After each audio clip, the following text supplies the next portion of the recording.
Is being a jack of all trades a strength or a weakness? It's a valid question, and I could make strong arguments for both. But because I feel like society often emphasizes specializing over generalization, I want to stick up for the little guy, that jack of all trades, that underdog in the story on success. Plus, I am one, no bias. So in this video, I'll make an argument for why I think being a jack of all trades is a strength. Let's go. Reason number one why I think being a jack of all trades is a strength is movement pattern development. This starts when we're young, growing up, and learning to interact with the world around us. I think this is particularly advantageous with sports, and more so playing multiple sports. This is extremely helpful in allowing us to learn how to control our bodies in a variety of environments and activities. You develop proprioception, a better understanding of where your body is in space, hand-eye coordination, and really just get more practice in learning a new skill. And then those skills can facilitate your learning development in the future. An example of this would be the natural athlete. You know, the person that starts a new sport and picks it up like that.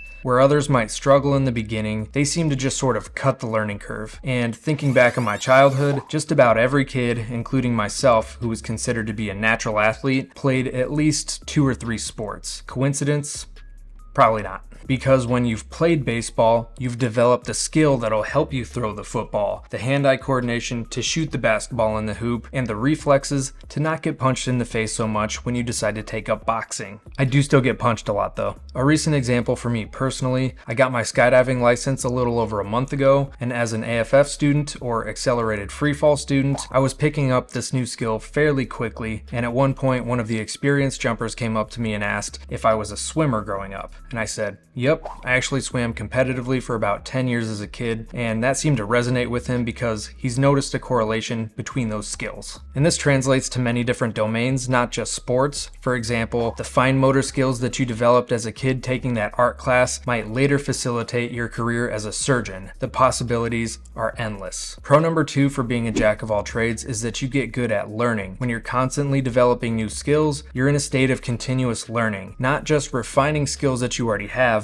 but repeatedly starting from zero and working your way up to some level of proficiency. This has made learning for me in a variety of environments far easier than it would have been otherwise. And this is because I have a better understanding of the process, along with a more reasonable expectation for the time and effort required to reach that level of proficiency. And that leads nicely into number 3, which is confidence. That process of repeatedly building new skills from scratch will give you confidence in your ability to succeed in new and unfamiliar environments. For example, when I left the business world to go back to school to pursue medicine, I hadn't taken a science class since high school, and I had never worked in a hospital or really any medical environment. And this was a big change for me. It introduced a lot of questions regarding risk, time, finances, and other challenges. But leading up to that point, I had undergone this process enough times to have the confidence in my ability to succeed in any new environment. If I hadn't had those experiences, and as a result that confidence, I very well may have never taken that leap. Number 4 is a combination of experience, adversity, and perspective. So being a jack of all trades brings with it an advantage of breadth of experience and likely along with that, adversity. But from that adversity, you can gain invaluable life perspective. For example, I served for 4 years in the Marine Corps Infantry out of high school, during which I went on 2 combat deployments. As a whole, that is the hardest thing that I've ever done, and from that, I gained perspective. Now that I find myself in a new challenging environment, i.e. med school, that perspective allows me to effectively rein in my frustrations and fears when they arise, because even the worst day in med school can't compare to the best day in combat. I know that typically the worst case scenario here in med school is maybe I fail a test, but at the end of the day, my life and my limbs will be intact. But without that experience, adversity, and perspective, I very well might freak out with every exam that I take. And some people do. Pro number 5 on being a jack of all trades is that it provides an opportunity to explore. And this is great because it's possible that you actively chose to generalize, but on the other hand, it's possible that you just sort of naturally became a jack of all trades because you haven't found that singular passion that you want to dedicate the rest of your life to. But the beauty is, either way, you get to explore and enjoy new things. If you're in the latter category, with enough exploration, you may eventually find that one thing that sets your soul on fire. But if you're in the former category, then you just get to keep learning new things forever. Win-win. Now I'd like to talk a little bit more about my personal experience with this, and as you've now figured out, I consider myself to be a jack of all trades. And my joke with this is that I'm not great at any one thing, I'm mediocre at a lot of things. But all jokes aside, I really did used to consider this to be a weakness, because I saw others around me achieving success by specializing or hyper-focusing on that one thing that they were the best at, or that one thing that set their soul on fire. And despite searching far and wide, I never found that. Because I'm passionate about a lot of things. I enjoy learning about new topics, exploring new hobbies, and developing new skills. I enjoy the process of progression, from novice to intermediate, and maybe one day I'll even be an expert in something. But conversely, if I focus on one thing for too long, I get bored.